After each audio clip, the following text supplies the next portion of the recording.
ইফতারের পসরা সাজিয়ে বসে দোকানিরা। নির্ময়ের লোক থেকে শুরু করে অভিজাত শ্রেণীর সবাই ভিড় করে দোকানগুলোতে। এ নিয়ে আরও জানাতে কিশোরগঞ্জের কালীবাড়ি মোড় থেকে যুক্ত হচ্ছেন সহকর্মী মশিউর কায়েস।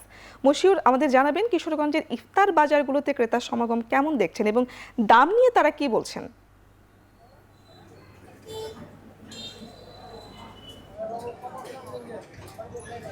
পুতুল, আপনি জানেন যে ইফতারের ঠিক এই মুহূর্তটা যেটা রয়েছে একেবারে শহর থেকে শহরের অলিগলি প্রত্যেকটা জায়গায় কিন্তু আপনি যখন ঘুরবেন তখন কিন্তু আসলে ওই যে বাহারি ইফতারের যে খাবারের যে মৌ গন্ধ কিন্তু আপনাকে বিভোর করে তুলবে।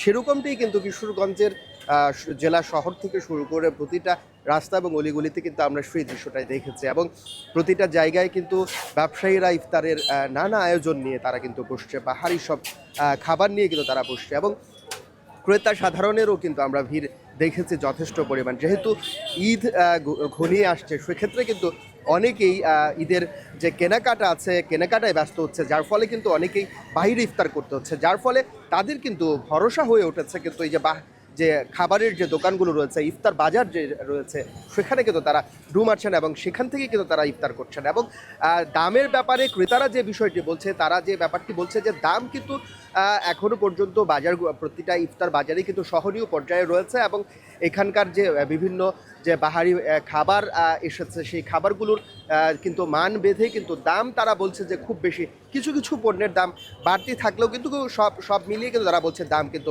তাদের সাধ্যের মধ্যেই রয়েছে। তো এই ছিল কিশোরগঞ্জ থেকে আমার কাছে সর্বশেষ তথ্য। পুতুল। কিশোরগঞ্জ থেকে ইফতার বাজারের খবর জানাচ্ছিলেন মশিউর কায়েস।